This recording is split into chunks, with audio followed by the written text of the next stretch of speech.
listening to the Construction Big Breakfast, where we give you a hearty serving of insider tips and business strategies to help fuel your day so you can thrive in the construction industry.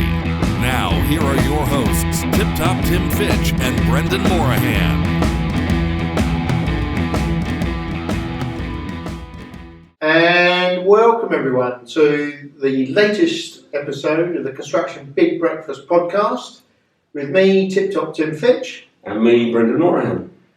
So this week we're going to talk about some events that Brendan and I have been attending over the last week or so. I'm going to talk about the NCE Tech Fest, which was held on Thursday last week.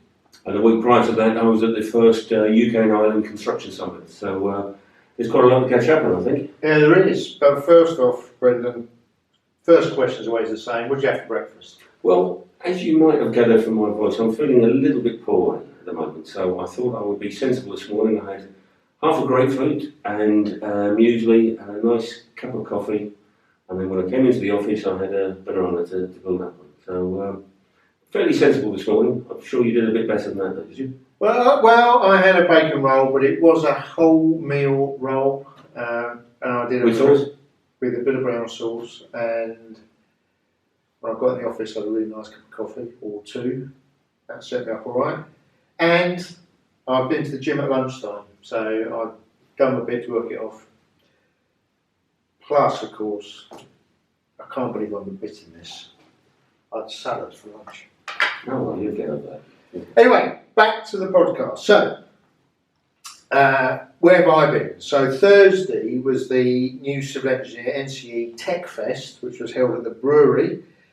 And we had quite a big involvement in this this particular year because we sponsored the breakfast briefing, which I'll come to in a minute. And I was also a judge for the Innovation Award. And this year I was looking at carbon reduction innovations. And of course we gave we presented that award in the evening at the gala dinner, so there was an awful lot going on. So, and how about you, Brendan?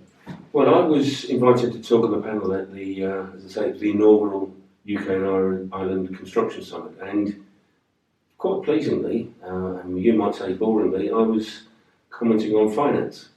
But as you and I well know, that's the oil for any business, any industry. So we were able to open it up into I think, a broader discussion and some interesting debate with people as a consequence. But we can go into that in a bit more detail later.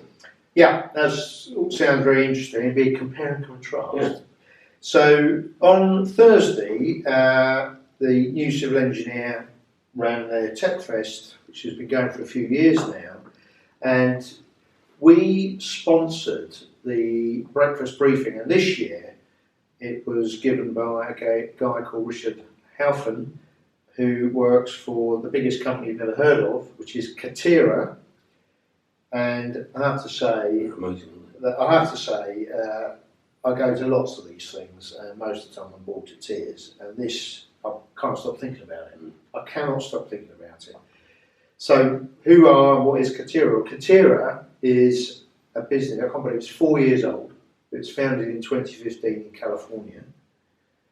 It's a construction company. It does real construction, but it is funded by and employs an awful lot of tech people. I researched over the weekend. They've raised over $4 billion from venture capitalists and SoftBank and people like that. And they're essentially creating an end-to-end offering for the industry. So they've been buying up architects, engineers, construction businesses, interestingly CLT factories. So they've got a particular niche which is multi-occupancy dwellings. So i.e.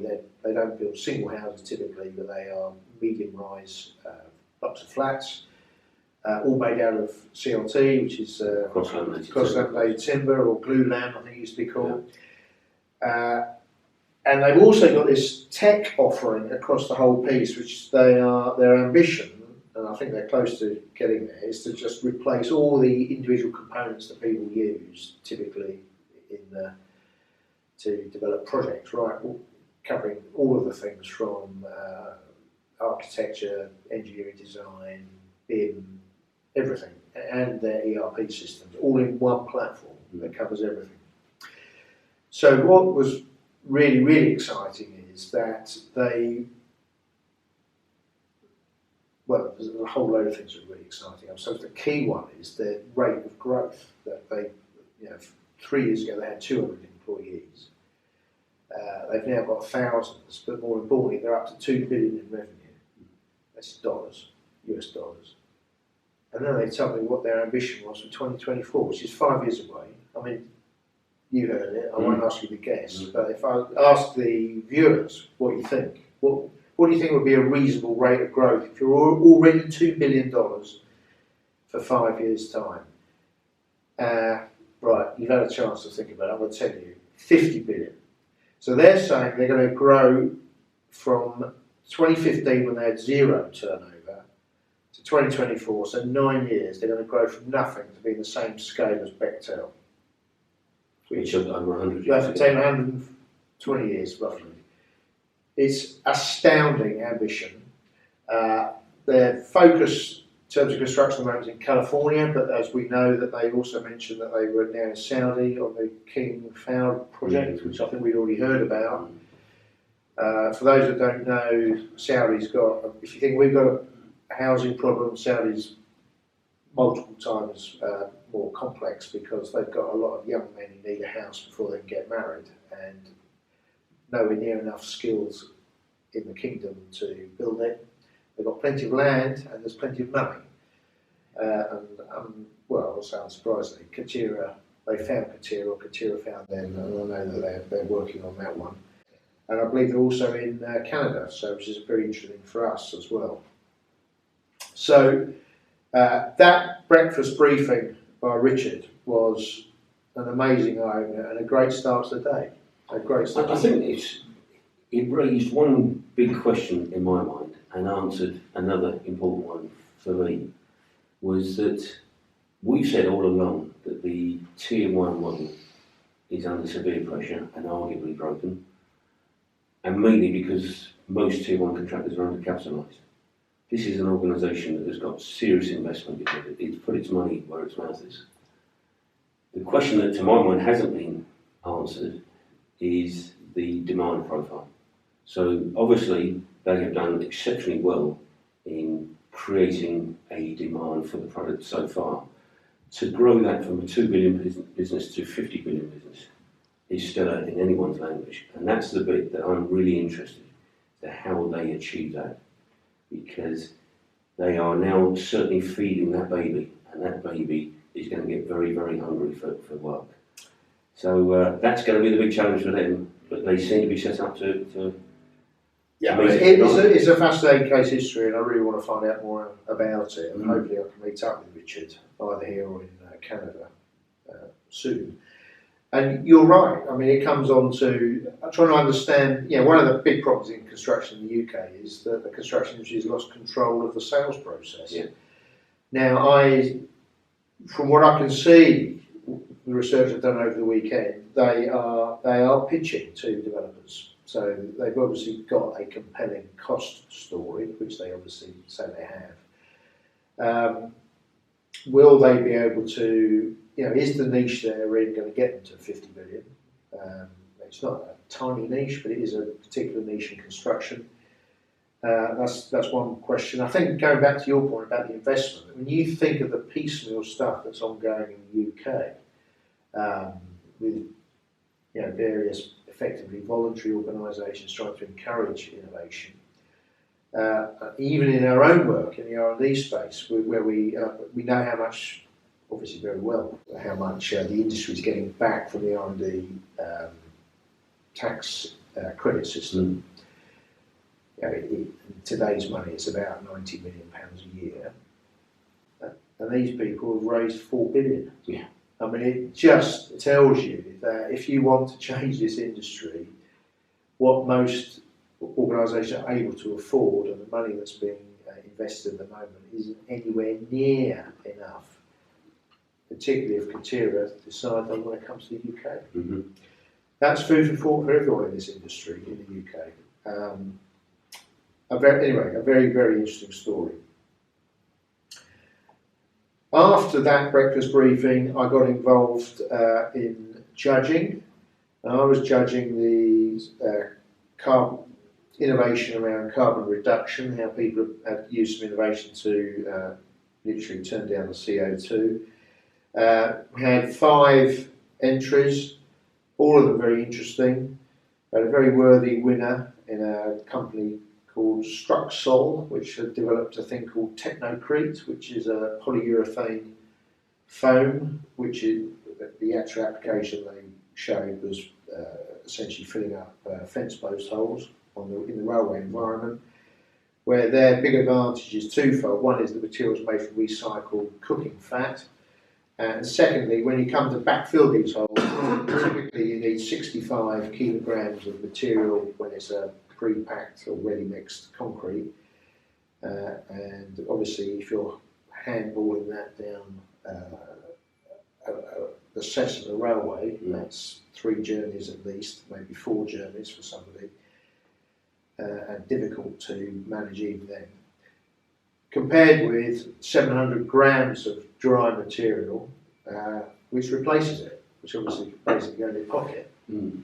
So there's a big manual handling advantage, plus there's actual reduction in carbon. So that was a very worthy winner. There was one other one of note, and this was one put forward by Time. You keep talking to him while I try and Yeah, clear you this go throat. and clear your throat. By Tideway Alliance, who is the alliance looking after the Tideway project, building the big tunnel under the Thames at the moment. And they had been given some money centrally by Tideway to investigate idle time with the hired-in plant that's used across the whole project. So there's 3 main parts of the project. And what struck me, I've been a bit remote from plants for about 10 or 15 years, although I used to know a lot about it, because now I started my career was in that end of the game. And what they found was that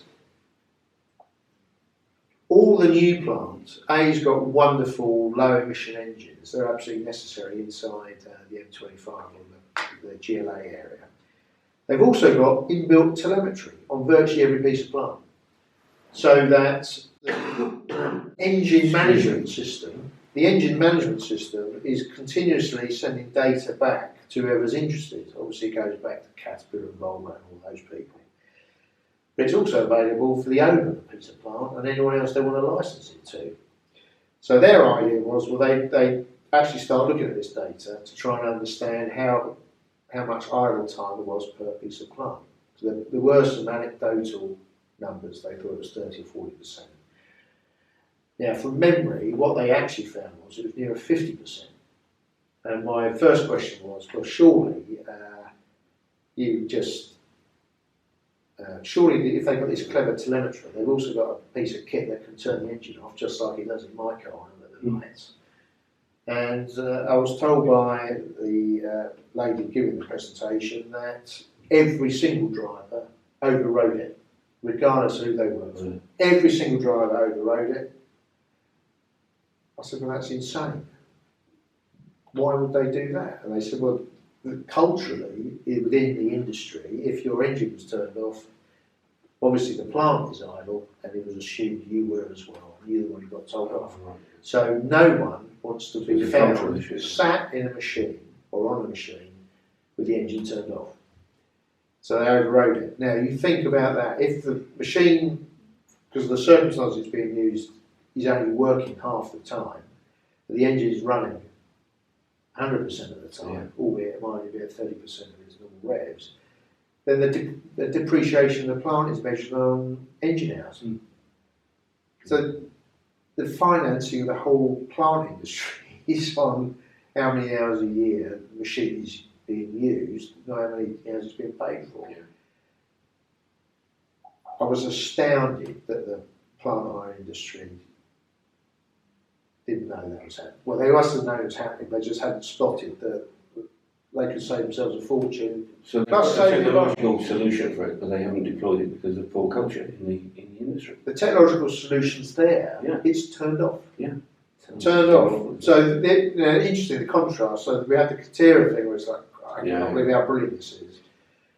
And then this, which is telling us something very fundamental about construction in the UK and probably elsewhere in the world, where money is being wasted because of perception. Deliberately wasted, really, as well as damaging the environment. So, I mean, that was a plus and minus. We had this great little innovation with Technocrete, and then I had this like jaw-dropping, I cannot believe what I've just heard coming out of, the Tideway Alliance have done a really great thing for the industry. They flagged this up, that this wonderful technology is there, it's been paid for, and no one's using it in a clever way. I suppose that's the thing, is to take the positive from that, is that at least by doing all these sorts of things and analysing it, you can find out that there are opportunities that have been missed. So, it's just making sure that leadership now grabs hold of that and does something about it. Because that's a particular programme that has been quite advanced in its thinking. It got onto the diversity agenda a lot quicker than a number of the other major programmes did. It's quite enlightened in its approach. The whole environmental issue is such a big issue now. Governments are making commitments that businesses have got to respond. So I think, it needs programmes like that to come up with the good and the bad and share it with the rest of the industry so we can all learn. No, you're right. I'm tired by whether they meant to or not. They've really turned the spotlight on some crazy, a crazy practice. Anyway, that's quite a lot on NCE Tech. I'm glad you were talking a long time because I do apologise, as you see, I've gone a bit croaky, but maybe I could just have a couple of minutes to tell you about the UK and Ireland Construction Summit, and maybe we can. Because it was about finance, isn't it, wasn't it? Well, it was finance that I was particularly invited to comment on, which, when I was first asked, I thought, well, that's just a little bit too polarised. Where's the angle on that? But of course, as we've discussed in here many times, that the whole industry is founded on trade credit, and trade credit is not sustainable, and therefore there are a number of organisations that need to look at alternative sources of finance. So DRS Bonds were co-paneling with me.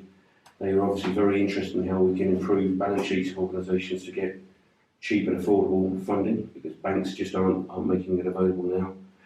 Jim Power, one of Ireland's top economists, was on there. He gave a very balanced view about the future, but I challenged him on stage to say, well, look, there is again a danger that we talk about external forces and it becomes a convenient excuse for why we don't perform, and tried to put a challenge out to the room to say that in our experience, come back to our R&D service, there are still not enough people in the room that are either claiming and therefore refinancing and helping to build their balance sheet. But frankly, more concerning for me, are probably not innovating and not earning the right to get some of those R&D tax credits. And, it's reinforced with the Katera example there. If people aren't really looking at their business models, looking to change the way they run the business and coming up with innovation and improvement within the business, frankly, they don't deserve to succeed. And I got the impression at that summit that message is starting to come home, but nowhere near with enough of them. As always, it's in the breaks that you have the meaningful conversation. Too many, I would say 75% of the people I spoke to were talking about the problems. Fortunately, there were about 25% that were leaving the problems to one side and were focused either on developing solutions or had solutions themselves. And there were some great examples of off-site manufacture, a business called Vision and Tide, where they recognised just as a construction business, it's not the answer. You've also got to create the demand side of it, so they've got the development arm as well. Doing some great work. It's encouraging different people into the industry. It's safer, it's environmentally friendly, it improves build time. So again, a bit like you, Tale of Two Cities, some really exciting stuff.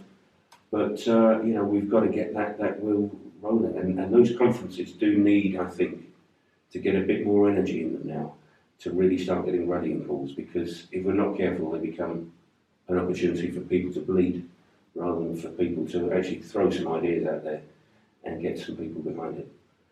So that was just a quick snapshot of mine, because I think, as you heard, the voice is about to kick out. But it was a very interesting couple of weeks, actually, both from industry events. Plus, there's been quite a few social events over the last few weeks. Since summer, it seems to be busier than normal. Usually it's October, November, it leads into the... Well, the week before last, I did £300. Yeah. I have to say, which is, man of my age, is too much. But yeah, there's still lots of activity out there. There's still plenty of energy out there.